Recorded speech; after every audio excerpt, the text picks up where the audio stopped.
Good morning, Dubai. Welcome back to the Lovin Dubai show, where we go through all the trending stories that everyone in Dubai is talking about. Last week, the internet shook a little bit with the Money Kicks exclusive here on Lovin Dubai that he was potentially going to fight Floyd Mayweather.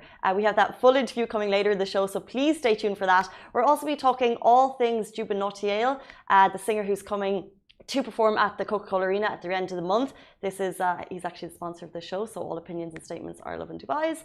We will be talking international media claims that Michelangelo's David is censored at Expo 2020, which are of course completely untrue, and we have the latest on that. We'll also be talking everything Miss Universe UAE, which is coming to Dubai in less than a month.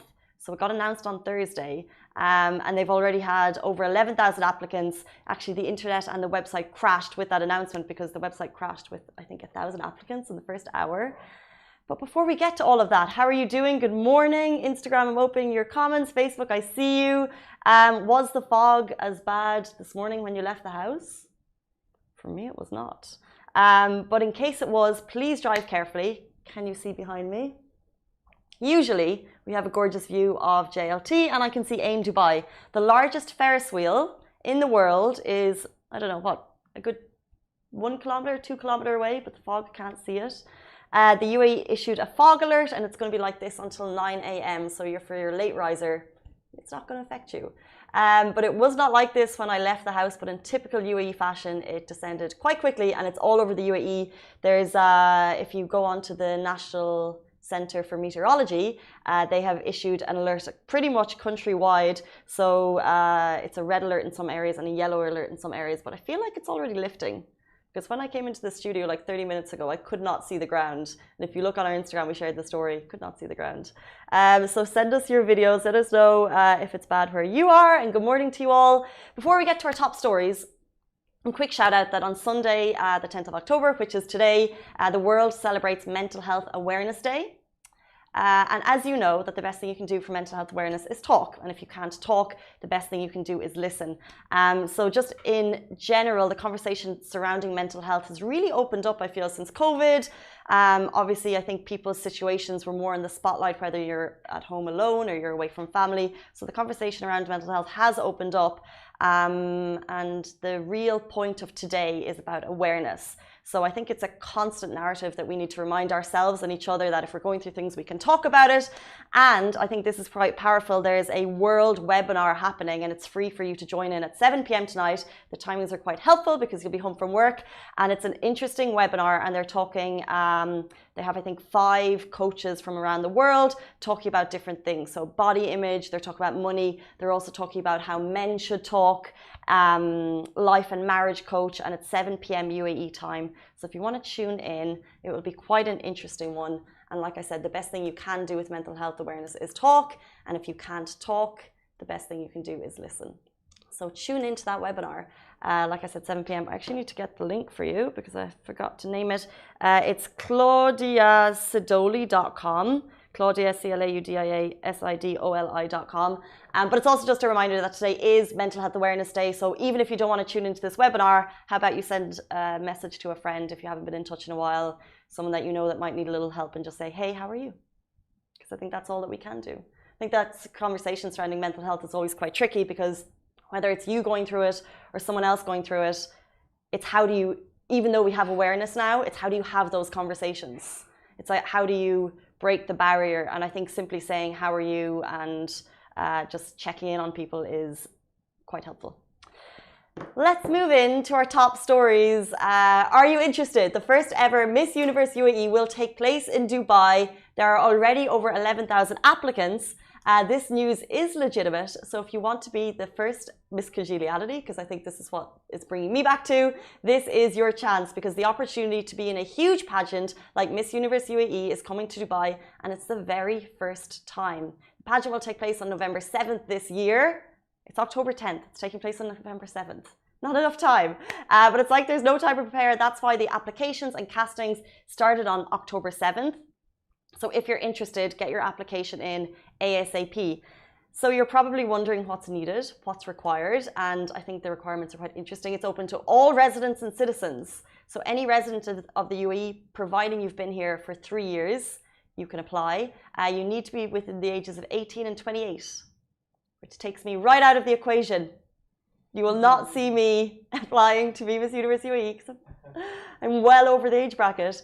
As long as you've been here for 3 years, there's no swimsuit competition. It's worth noting. It's going to work a little differently to other Miss Universe pageants. And there's also no height requirement because I think some people think that you need to be a certain height for these things. But there's no height requirement. And of the first, I think in the first hour, they had 1,000 applicants. So the website crashed. There's that much interest. But over the course of the weekend, they've had 11,000 applicants. From those, they're going to whittle it down to just 30. And of those, the 30 will move on to the live show. But before that, there'll be pre-pageant activities such as photo shoots, runway challenges, commercial shoots, a preliminary activewear section, so get out your active leisure, evening gown, and a closed-door panel interview. And when the final event happens, it will be 3 hours long. It's happening in Habtoor City. Like I said, the interest for this was really phenomenal. It's so interesting how these events evolve and change over the years, and it's the first time it's ever come to the UAE, so I think it's super exciting. Ali, thoughts? Will you be watching it live? I certainly will be. Maybe. Yeah. I love the opportunity of the amount of different nationalities that are going to join it, because that's what's so unique to the UAE. So we'll see like a, you know, if it's like Miss Ireland or Miss Philippines or Miss Taiwan, but here in the UAE you'll have a whole host of nationalities, which I think is quite interesting. A quick shout out, by the way, because the first ever National Director of Miss Universe UAE, Josh Youngan, he actually said Miss Universe UAE is not just a parade of beauty or celebration of intelligence, but moreover, she is a paragon of a purposeful queen and a heart to serve and help through her advocacies. So he's basically saying it's not just a beauty pageant, which some people might suggest, but it's also for the queen to kind of move forward and support whatever causes she's getting behind. That's Josh Youngan, founder and chief executive of Dubai's Youngan Events, and also the new president and national director of Miss Universe. He's of course a friend of Lovin. He's been in studio here before, so a massive shout out to him on this momentous historical occasion. But it really is interesting to see 11,000 people applying for it. Are you applying for it? Do you have your application in, or is it something you will steer clear of? Let us know. Quick shout out, actually, I mentioned to Instagram at the beginning that Simran isn't, of course, beside me this morning. She's taking a little bit of leave, but she'll be back in a couple of days. So it's just me today, but she'll be back. And because it's just me, please keep your comments flowing in. This is what I'm here for in the morning. When the show ends, I love to read back over them. So if you're doing anything fun, if you're doing anything interesting, if you see the fog, if you're having a day bed, if you're just taking a personal day, let us know. Love to read your comments. Moving on to a story which has really caught our attention here at Lovin Dubai over the weekend. This is the fact that international media is claiming that Michelangelo's David is censored at Expo 2020 Dubai, and these claims are completely untrue. So I'm just going to read a couple of headlines that have caught our attention. So for example, Forbes, internationally well-renowned, well-respected media, their title said, "Modest mandatory for Michelangelo." Pretty much saying Michelangelo must be kept modest. Reuters says Dubai offers close-up of David's Michelangelo, but only from the neck up. They're of course referring to David's Michelangelo, which is on show at the Italian pavilion at Expo 2020 Dubai. Interesting headlines, which I think would certainly stamp the UAE as a conservative country. And the controversy surrounding a renowned nude sculpture in the Italian pavilion Expo 2020 Dubai is really making headlines, but for all the wrong reasons. So basically, Michelangelo's David is a 6 to 7 meter tall 3D replica of the world famous Renaissance statue, and it's being exhibited, like I said, at the Italian pavilion. However, it's being covered globally for censoring parts of David, and in some words, they've said to remain modest in a conservative region. This is completely untrue, and if you go there, you can actually view the full biblical figure when visiting the pavilion. The enlarged sculpture stands 2 floors tall, and it's contained within an octagon gallery. So if you go, what's really, really interesting is when you visit in Florence, you see you're standing on the floor, obviously, and you're viewing the entire replica like this. Now, how they've done at the Italian pavilion is because it's such a large structure, you can actually view it from the first floor and the ground floor. So you're getting a totally different perspective and view of the statue. And what they have said directly from Expo, the artistic director, David Ramello, he has countered any of these international reports. I'm like, not even Reuters, not even Forbes, like the Times, everyone covered saying Dubai is covering David. Now, he has said these are completely untrue. He's denying all and any forms of censorship has been imposed. So this 6 meter tall reproduction masterpiece allows visitors looking at the statue from the first floor of the pavilion to see David at eye level, and you'll get a totally different view to the one tourists get in Florence, and you can also see him from ground level. So not only are we having this incredible 3D replica on display, it also gives you a whole new way to appreciate the art, which I think is pretty cool. They also said, finally on this one, while walking at the area, people are free to observe the lower part of the statue, which is fully exposed. There you go. What, Ali? Just thumbs up. It's so like it's just so surprising. Expo opens. It is just phenomenal out there. Like I was there once so far. I plan to go again and again, and I saw a tiny snippet. And throughout this weekend and last weekend, I keep seeing more and more incredible things, like all of the incredible architecture of each pavilion. You're probably seeing more and more photos of them, and there's just so much to consume. And then, while all of this is going on, you see international media reports saying, oh, Dubai is censoring David's Michelangelo. That's like, why are you, literally all of them took this Reuters report, flew with it, totally untrue. Like Richard, our CEO, he was out there, he actually got this video of David totally unintentionally prior to all the controversy. He takes the video, thinks it's interesting, we don't share it, he has the video, and then it all comes out and it's like, but it's just so crazy that there was no eyewitness report. And if you, 1 second, we've just gone low on IG, can you, sorry, we just lost connection on Instagram, but we're gonna welcome you back. We're back. I'll finish my TED talk on this one quite shortly. No, it is just so crazy because what's happening at Expo is so incredible. And I think as Dubai residents, we are so proud of the incredible intertwine of cultures that's happening out there. Not even that, how all countries are represented in such unique, fantastic, extraordinary ways that we could not have envisioned 2 weeks before this. We talked about what Expo was and trying to kind of get a gist of it, but when you go there, it's unparalleled to any Expo that's taken place before. And just when you see these headlines, basically trying to rip at Dubai for being conservative, when this particular aspect is so untrue, and it's really just, the pavilion is really just heralding art. It's frustrating. So interesting story. International media headlines are wrong. They're shaming Dubai and we're not having any of it. We'll move on to a UAE resident rescued a kitten, next story, that was stuck in a car. And these are the positive vibes that we should be beginning our week with. Yes. So we'll move on from the last one. This is a gorgeous story. Fahad, who is a UAE resident, heard meows coming from beneath this car, and then he saw these tiny little paws sticking out. He then spotted the mother cat standing near the car, which confirmed to him that there must be a cat within. So Fahad immediately bent over to free the little kitten that looks like it's just a couple of weeks old. Teeny tiny baby kitten. It's adorable. If you're watching on Instagram, we shared the story at the weekend, but also on Facebook you can see the video beside me. Of course, the kitten's mother was there to help, waiting as Fahad was able to free the little kitten. Like, it's super duper cute. And it's interesting because actually this isn't a solo story, because kittens actually, when they're cold, I didn't realize this, but they actually usually find these areas that are quite warm, which is in this engine compartment. So kittens actually find their way in, but it's super dangerous. So what you can do is if you actually rap on a certain area of the car, it gets their attention, they might jump out. If you ever see these little kittens stuck. Yeah, I've seen and I've heard many stories of like cats going into cars. Yeah. Especially when it's winter. Especially when it's winter. Question. I know it's foggy this morning, but I went out yesterday morning at 7 a.m. and there was condensation on the grass. Is that because it's cold? But it's not, because it's still, same time today I came to work, it was super humid. Oh, was it humidity on the grass? Probably humidity, yeah. That's the thing. Oh yeah, I was like, surely it's not cold yet. It's not cold yet. It's still humid. The humidity is high.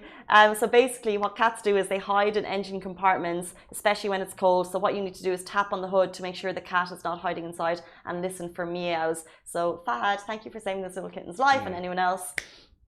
If you hear little meows coming from a car engine, try and rescue them. Yes. Scary. Let's move on. Something super duper exciting. The incredible Jubin Nautiyel is all set to take Dubai by storm this October. He is, of course, one of Bollywood's most sought after male vocalists. He's coming to the Coca-Cola Arena with his hits such as Barara Man and Kabali Hoon. The pop Indian classical crooner, he needs your introduction, of course. When we broke the news a couple of weeks ago that he was coming, I think people were super duper excited. And you can catch him on Friday, October 29th at the Coca-Cola Arena.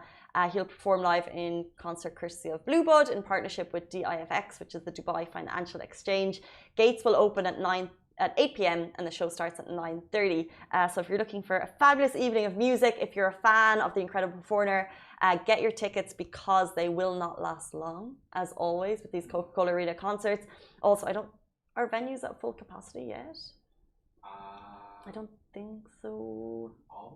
Almost nearly. Nearly. But in case, potentially, just get your tickets now because they will not last.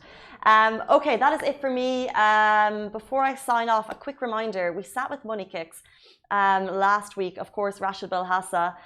He's grown up before our eyes. I just want to say, by the way, we've been fortunate enough to have him in the studio twice before. And for someone who's had so much international media attention, for someone who's had so many headlines about him, and of course has had such a life of wealth, luxury, and extravagance, such a nice guy. Lovely guy. Lovely, humble, nice guy. Couldn't fault him.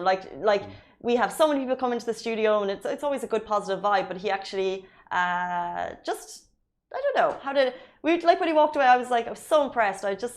He went out of his way to be polite and to just chat. And he was just super nice. But not only with being super nice, he gave us a world exclusive that he is potentially going to fight Floyd Mayweather. So watch the interview, and also a reminder that he is fighting in the Social Knockout 2, which is taking place at the Coca-Cola Arena next weekend. We had the I guess some of the beef between the fighters on Thursday, and like the Social Knockout 1, these fighters are going in and they are ready to make heads roll. So please watch this interview with Money Kicks. So nice to have him in the studio, and you'll get the world exclusive about his Mayweather fight. Facebook, Instagram, turn on to Facebook.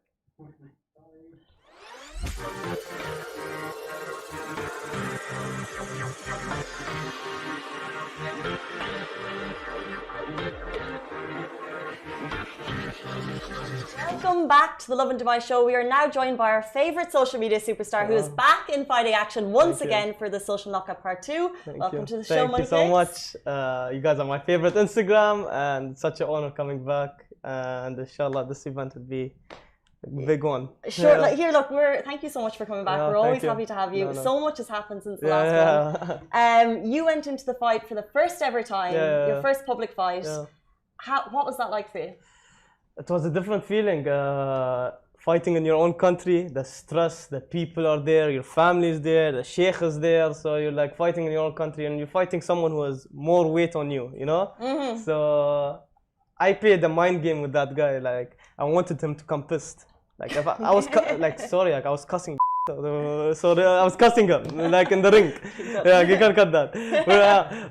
I was cussing him, so to get him pissed, because first round I know he's gonna get tired. So when he got tired, I played with him. I outboxed him. Very interesting that you say that, because even before the fight, you were making headlines. Because in the pre-fight, you threw flour on him. I wanted him to come angry. Because I wanted them. Why did you decide to do that, and what was he like after you did it? You were calling him a rat, by the way. He's a rat. I just threw it because I wanted him to come angry. Because he was so pissed. People didn't know. He didn't know. People think it was proper. He didn't know. I came boof. So from that day, he's so angry. So he came very angry to the fight. So he outgot. First round, he was done. Dead. But it's all a mind game thing. I like playing mind games with people. How did you feel entering that ring for the first time? What were you like pre-fight versus post? In the local room, I was chilling. I'd be people were you're gonna be scared. I was chilling. I was too confident. And when entering the ring, you're looking at the stadium. You're why am I doing this? Fair. So, but I was confident. I was just laughing, chilling.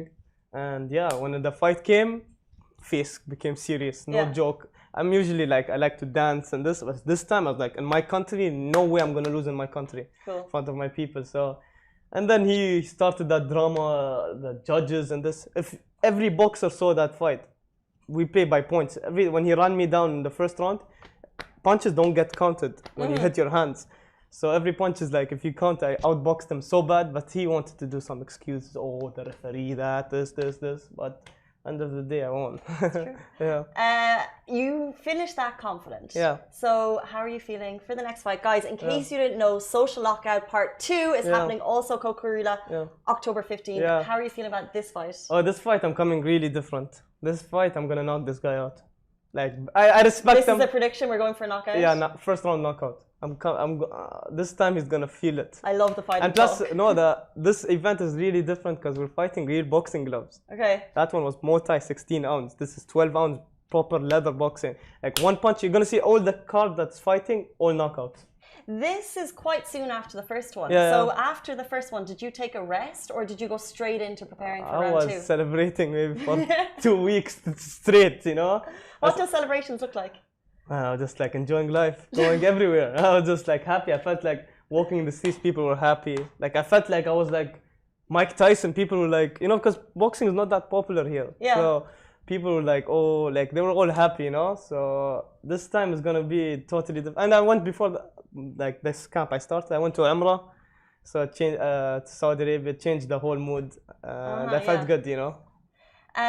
So people preparing for these fights last time, Logan Paul flew in. Yeah. How did he help prepare you? He was like just chill. Like he was like talking to me like it's all about footwork. He came to the gym, taught me some stuff, and he called me after the fight. He's like, you did good and everything. So it's like, you know, a guy who fought Floyd Mayweather, fought everybody, you know. So respect to him. He came, supported me and everything. This is the thing. So that was actually the beginning of social media fighters. Logan Paul, Floyd Mayweather, huge money fight. You are going into Social Knockout Part 2. What's next? Next, look at that smile. No, you never know. Maybe Floyd. Some talks are happening. Talks are happening between you and Floyd Mayweather. Yeah. In the region. In the region, in Dubai. That would be huge. Yeah, there is big. This is like exclusive Lovin Dubai. Yeah, there is talks. Floyd Mayweather versus Money Cakes. I don't care. I don't lie to myself. That's the biggest thing I know. I don't care if I get knocked out. I'll try my best. But yeah, we're in talks. That's so class. We're so excited about that. We'll see who's the real money guy. That's a good point. And how are you, let's say, preparing for Social Knockout Part 2? How are you eating differently? Are you working out differently? I'm gaining weight because the last fight I was healthy, but it's not my original weight. So I felt like a little bit weaker. But this one I'm going in my weight class proper, and the guy is like the same weight. So I'm happy, you know, with my weight. And plus, when I have more weight, the punches feel stronger. The punches land. And plus, this time it's 12 ounce. It's a big difference. What does that mean? Like the gloves is like almost professional. Okay, good. Like the punches, you feel it. Every punch you feel. How does it feel to get hit in the ring? You don't feel it. The pressure, that blood pressure, you don't feel it. The adrenaline is like you really don't feel it. It's like normal. Because some people will feel it. I do sparring with TK, so they beat me up. So I knew before the fight I have to spar. You know, professionals. So yeah, you got beaten up in the gym better than beating it up in front of millions. I could not do that. Fair play. The last time we had you in the studio, we talked a lot more about your entrepreneurship and the business side of things. So now, how are you? Are you still doing entrepreneurship? Do you still have businesses? How are you balancing everything in life? Yeah, so I have my own media company. We started this Social Knockout with the Tam. We sat together, so we're in partners. We started all of that. We got the influencers, and this influenced me. And I'm starting a lot of new stuff, like big stuff. How do you have time for all of this? It's crazy, but at the same time you have to balance. Like, you know, you have to do the business, and the business is where's the money. He knows. Speaking of balancing businesses, we actually had Kindivan in studio a little while ago, and he dropped the announcement that there is a hype house, content creator house in the UAE. Mo Vlogs is living there. Could you ever see yourself living and moving into a high pass with those guys or making your own? Never. I like to stay in my own lane because influencers is a bit too much drama. Okay. There's so much behind the scenes, I'll be honest, you know? So I stay in my own lane. Interesting. Yeah. But you still, like, you would be friends with Mo Vlog because we saw videos previously of you guys together. Yeah, we're cool. We're cool. Yeah, we're cool. So no content creator house just yet? Yeah, no. No way. I'm gonna stay with the content house. No way. There's so much drama in this. You know this social media game. You guys have experience, but I can't stay around influencer. I like to stay in my own zone. Well, I like to live on my I prefer on my own than with friends. So I get what you mean. Yeah. You say that you're balancing life, and I remember the last time you came on, we asked you what car you came here. Yeah. This is a question that people ask billionaires and they ask entrepreneurs. What did you have for breakfast? For breakfast, omelette, because that's protein. Because of your and I went running like in the morning in the beach.